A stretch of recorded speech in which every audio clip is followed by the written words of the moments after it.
Hello, my dear students. This time I'm back again with a new video lecture on the topic Adi Granth Sahib, and specially for the students of Punjab History and Culture, Semester 3.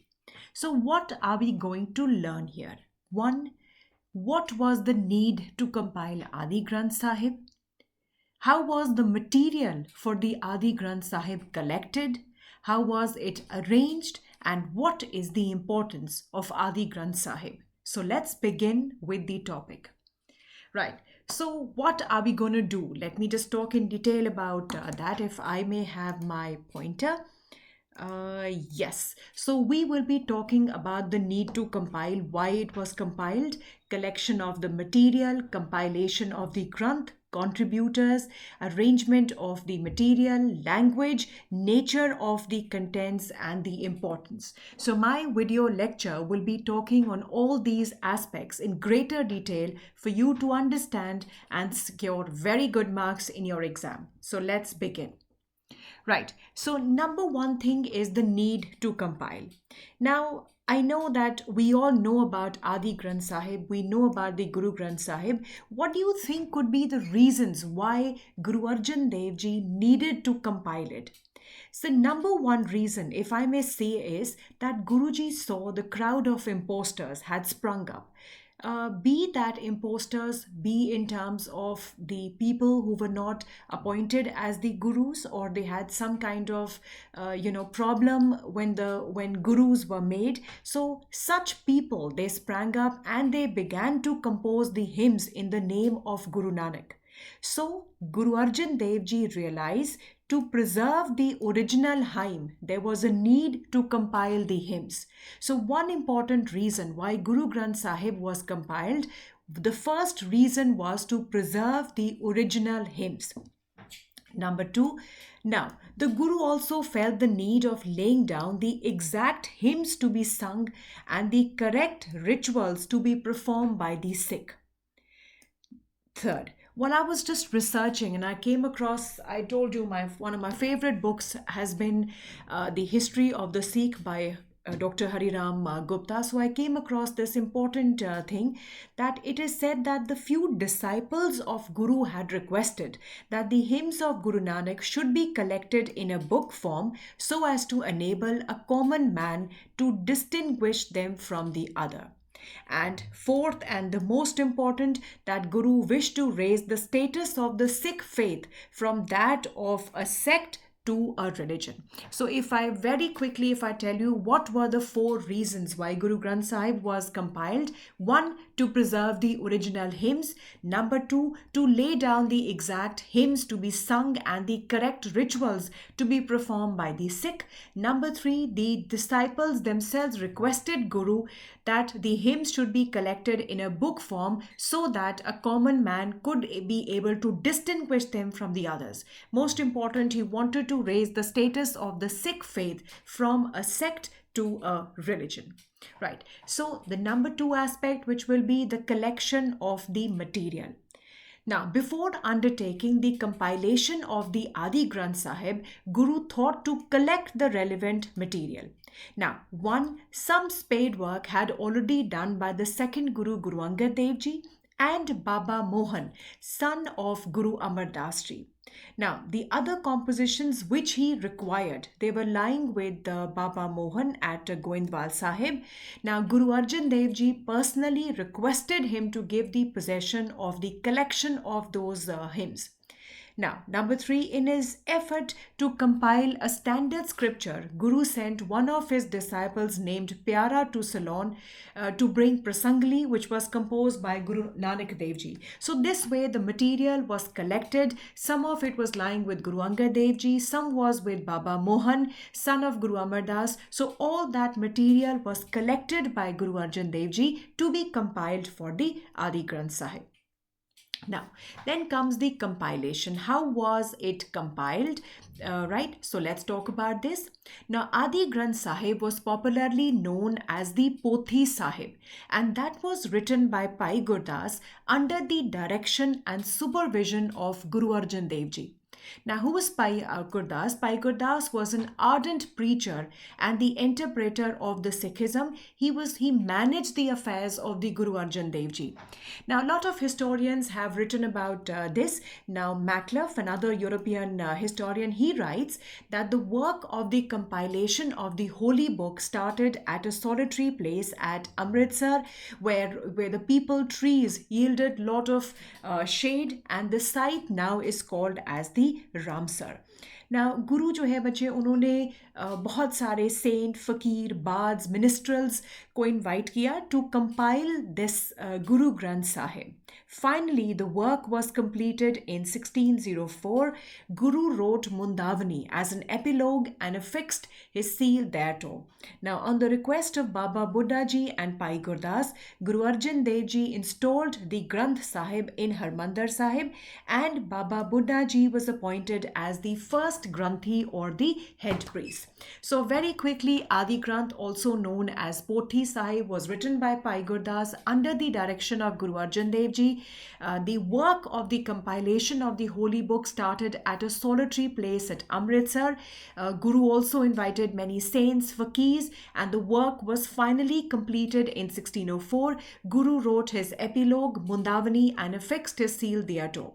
On the request of Baba Buddha Ji and Pai Gurdas, Guru Arjan Dev Ji installed the Granth in Harmandir Sahib, and Pai Buddha Ji was appointed as the first Granthi or the head priest, right? Now, who all are the contributors of this Adi Granth Sahib or Guru Granth Sahib? Number one, the first 5 Gurus. Now, you may question me that what about Guru Tegh Bahadur Ji? Of course, his hymns were also added, but they were added during the time of Guru Gobind Singh Ji. So, by the time Guru Arjan Dev Ji compiled the Guru Granth Sahib, it consisted of the hymns of first 5 Gurus, the utterances of the Hindu and the Muslim saints, that means the Bhakti and the Sufi saints, the Pats and the Bards. Right now, if I talk about the first 5 Gurus, first, as I told you, the first 5 Gurus, Guru Nanak Dev Ji contributed about 976 hymns, Guru Angad Dev Ji 61, Guru Amar Das Ji 907, Guru Ram Das Ji 679, Guru Arjan Dev Ji 2216, including his famous Sukhmani Sahib. So sometimes the questions are asked in your Punjab provincial services also, that Dash contributed the largest in the Guru Granth Sahib, that is Guru Arjan Dev Ji, with 2216 hymns, and the smallest number was contributed by Guru Angad Dev Ji, only 61 hymns. Right? And number 2, I will talk about the utterances or the hymns of the Bhakti and the Sufi saints. About 16 Bhagat have been, the hymns of 16 Bhagats have been added. Baba Farid, Jaidev, Namdev, Tirlochan, Kabir, Tanna, Surdas, Ravidas and Sadna. All these the hymns of all these Bhagats, even more than that, they are some of the Bhagats whose name I could write, but about 16 Bhagats, the hymns of about 16 Bhagats have been added in the Granth Sahib.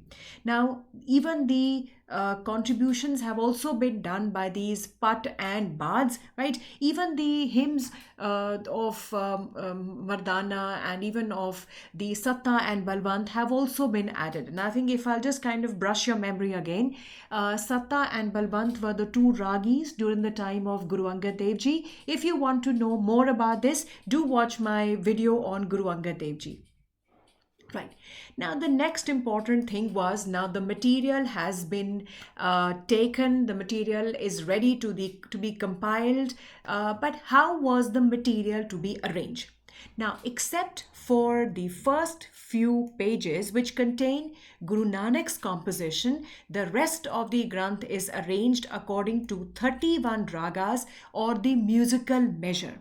Now, under each rag, the hymns are arranged in Chaupadis, that is hymns of 4 verses, or the Ashpadis, the hymns of 8 verses, the long poems, the chandas, that is the verses of about 6 lines, then the short poems, vars consisting of 2 or more shloks and a pori. So this is how it has been arranged according to 31 ragas, and under each rag the hymns are arranged in chaupadis, ashpadis, or in terms of a long poem, a short poem, or a var which was to consist of 2 or more shlok and then a pori. Now, the poems of the Bhagats have also been recorded in the same order. Now, a very important thing to note down here is कि जो भी hymns जो हैं, जो भी श्लोक हम लोग कहते हैं कि बहुत खुशी वाले हैं या बहुत गम वाले हैं, बहुत दुख देने वाले हैं, they have not been added in the Guru Granth Sahib. Right? Now, the arrangement of the material, however, does not take into consideration the date or time. So that way, Guru Granth Sahib may not be that important to historian in terms of date and time. But of course, when we talk about the material of the Guru Granth Sahib, of course, it does throw some kind of light on the political, social, economic life of the Punjab at that time. Now, another important thing is that Guru Arjan Dev Ji, he wanted to avoid the possibility of verses of one contributor to be confused with the other. So he marked Guru Nanak Dev Ji's verses as Mahalla Pehla, those of Guru Angad Dev Ji as Mahalla Dusra, and so on. So in this way, the hymns of the Gurus are arranged in the chronological order. And the hymns of Gurus are given, the hymns of Kabir, other saints, Bhagats, and in the end, the composition of the bards and the ministerials. Now, what is the language which has been added in Guru Granth Sahib? Of course, when we talk about the hymns of the Gurus, it will be Punjabi. But when I'm telling you that even the hymns of the Bhagati and the Sufi saints have been added, so what language could have been added? Now, first, most important, that all the hymns they are in Punjabi language written in the Gurmukhi script of the 15th and 16th century. However, in the hymns of these Bhakti saints or the Sufi saints, Hindi, Persian, Marathi, Gujarati, Sanskrit words have also been used. Now, figures of speech and parables have been taken from the Upanishads, Purans, and even from the Islamic tradition. Dr. Trump, he writes, Granth is a real treasure of the old Hindu dialects. Dr. S.S. Kohli writes, several languages and dialects are found in the Adi Granth Sahib. Although a very detailed lecture can be made on this, but because I know this is for the students of Punjab history and culture, I have actually made it very precise. But of course, in the later times, I will be coming on a very detailed video on Adi Granth Sahib. Now, so we now know that who were the contributors of this Adi Granth Sahib, how Adi Granth Sahib has been arranged, how the material was collected. But the next important question is that what is the nature of the content? What is actually that consists in the Adi Granth Sahib? Now, Guru Arjan Dev Ji, who composed Adi Granth Sahib, had a noble quality of appreciation of whatever was valuable in the other religious traditions. Wide range of mystical emotions, intimate expression of the personal realization of God, and hymns of divine love have been added. So that is, it is mainly concerned with the teachings of the Guru, and all those hymns have been included even from the Bhagats and the Sufi saints, which have their familiarity with the Sikh religion. Now, the Granth, however, does not contain any biographical sketches of the of the Guru. I'm really sorry. This is sketches of the Guru, not the God. Nor does it contain any laws about the inheritance, succession, and marriage. So it is mainly concerned with the teachings of Guru Nanak Dev Ji and his successors and other Bhagats or the Sufi saints whose ideas were consistent with the Sikh religion. Majority of hymns are in the praise of Lord. However, there are number of hymns which have to be recited daily by the Sikh, like Japji Sahib and Sukhmani Sahib. So basically, it contains the teachings of the Guru and the Bhagats and the Sufi saints whose ideas are consistent with the Sikh religion. Guru Granth Sahib does not contain any biographical sketches of the gurus. It does not contain any laws about inheritance, succession, and marriage. Right. Now, this is really nice. I came across this. Guru Arjan Dev Ji sums up. Let me have my pointer. Now, Guru Arjan Dev Ji sums up in the nature of the holy book in his Mundavani. In this dish are placed three things: truth, harmony, and wisdom. These are seasoned with the name of God, which is basic of all. Whoever eats and enjoys it shall be saved. Thus, it is a book of universal religion for everybody and everywhere. Right? So this is, what I can tell you about Adi Granth Sahib.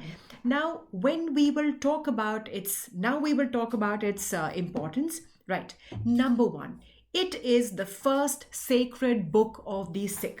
See, when I kind of write these PPTs, I also feel that it can be helpful while you're writing your notes. So any other way that you would like me to be taught, you can always write me in the comment section.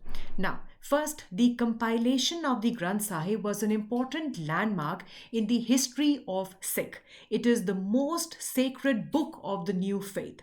Number two, Guru Gobind Singh Ji installed Granth as the timeless Guru after him. A Guru is a sort of living Guru in the midst of the Sikh. So Guru Gobind Singh Ji made that the 11th Guru will be none other than the Guru Granth Sahib. So Guru Granth Sahib is considered to be a living Guru in the midst of the Sikh. And I think if I may just tell you a little more about this, every day the Hukamnama is taken out from the Guru Granth Sahib, which is just not the Hukamnama. It is just not the order. It is the order of the day. It is what Guru wants the people to be. Then everyone must put off one's shoes, wash feet, and cover head before entering the place where Granth Sahib is placed. It is thus held in great respect and devotion. So first important thing is that it was the most sacred book and it is considered as the living Guru of the Sikh. Now, number two, it embodies the true Vani of the Guru. It is a treasure of divine knowledge and a mystic devotion. It contains Gurbani, or the teachings of the Guru in the original form. Contribution to the Punjabi literature. So till now we have done 3 points. One, the first sacred book of the Sikh embodies the true Vanis of the Guru, and contribution to the Punjabi literature. From the literary point of view, Adi Granth Sahib occupies a great, unique place in the Punjabi literature. Khushwant Singh, an eminent historian, remarks, the writing in the Adi Granth is best that Punjabi literature has heretofore achieved. It has a form and finish not equalled by the subsequent writers. The code of the moral conduct. Now, Adi Granth Sahib also exercises a profound influence in molding the life of the Sikh. It is the central object of worship and religious ceremonies. Sikh perform all their ceremonies, be it their marriage, death, or anything, and in the presence of the Guru Granth Sahib, and the hymns are recited from Granth on these occasions. It's a great book of synthesis. Now, this is one of my favorite aspects whenever I'm teaching Guru Granth Sahib, that it is not just the hymns of the Sikh gurus. It is the hymns of the Bhagats, the Sufi saints, which actually gives it a book of a universal nature. Adi Granth Sahib is cosmopolitan in nature. It is a ray of hope for all human beings, irrespective of religion, caste, class, or creed. It forms the fundamental thesis of human living based on equality of caste, classes, and justice. It is a symbol of secularism and denounces the age-old theory of caste distinction. Mughal Emperor Akbar considered the Granth as the greatest book of synthesis worthy of reverence. Historical value of the Granth. Now, although I told you that Guru Granth Sahib is not that important when it comes to the chronological order or the date, but perhaps Khushwant Singh, one of the eminent historians on the Sikh history, remarks, it is perhaps the only kind of writing of a scriptural nature which has preserved without any misconstruction of the original writings of the religious literature. At least it has preserved the original writings of the religious literature. Now, I may again repeat that for you. See, every religion has two aspects. Now, one aspect which you know about the religion through its stories, the folklores, and that aspect is to glorify the nature. But the other aspect, which is the factual aspect, is where these historians come into our help, because Khushwant Singh specially finds this Granth very, very relevant in terms of preserving the original writings of the Sikh Gurus. Now, although Adi Granth Sahib is neither a work on history nor does it provide any information about the lives of gurus or other personalities of the time, yet it contained references to the political, social, economic, cultural, and religious life of the people of Punjab during the 16th and the 17th centuries. Now, another important thing is that it depicts the political, social, and economic life. See, when it comes to political condition, now it does hint at the corruption of the Lodi rule, the destruction which was brought about by Baba's invasion. So, in this, so at something about the political condition, about the Lodi rulers, about the political scenario, anarchy, annexations during Punjab, they have been described here. Now, it is said that there was bloodshed all around. If a tyrant slew a tyrant, there was nothing to be objected. But here a ravaging lion falls on the herd and its master, the Lodi dogs showed no manliness. Right? So this is basically what Guru Nanak Dev Ji in his Vani talks about, the wretched political conditions during that time. Now, when we talk about the social conditions, then I must tell that the Granth mentions the family relations, the custom, the ceremonies which have to be performed at the time of birth, marriage, death. Now, Guru Granth Sahib also talks about the wretched position of the woman, the prevalence of sati. It also tells about the food habits of the people, and the evil of caste system has also been talked about, right? Because here the Harmandir Sahib, the doors were open to the low caste as well. So this is another aspect of that. Now, if I talk about the religious conditions, yes, it does give a vivid description of the religious beliefs and practices of the time, how these two main religions were the Hindus and the Islam. The Hindus worshipped their god and goddesses and visited temples. The mullahs offered prayers to Allah several times a day, observed fast during the month of Ramzan. So but then Adi Granth Sahib also tells us that both the mullahs and the Brahmins had reduced the religion to a mass of formalities, blind faith, superstitions, and drove the truth away. Right? Guru Granth Sahib in the Majhadivar, he says, Dharam has taken wings and vanished. Falsehood prevails like darkness, and the moon of truth is not to be seen anywhere. When it comes to the economic conditions, I think it talks about the economic life of people, that agriculture was the main occupation. Then they also talk about the certain economic practices. They talk about the professions like money lending, weaving, and these economic aspects have also been discovered. Right. Now, the last but not the least, it also talks about the art, music, language, and literature.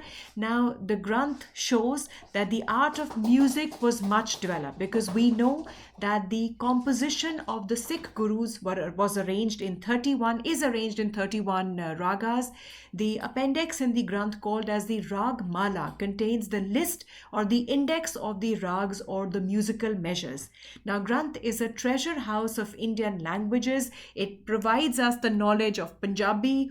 Let me have my pointer. Punjabi, Sanskrit, Eastern branch, Marathi, Hindi, Sindhi, Persian, Arabic, and other languages as such, right? So, this is all that we have about Guru Granth Sahib, and I would like to end with a very beautiful quote on Guru Granth Sahib. The Granth is not like an idol in a Hindu temple or a cross in a Catholic church. It is the source, not merely the object of prayer or worship. Sikhs revere it because it contains the teachings of the Guru. It is more a book of divine wisdom than the word of God. So, with this, I end, and I'm sure that you must have understood the topic on the Guru Granth Sahib. So, my advice to you would be listen to this video very carefully, go back to your books, read from there, and I'm sure the topic will be understandable to you. Any kind of comments, I'm more than happy to receive. Thank you so much for watching the video.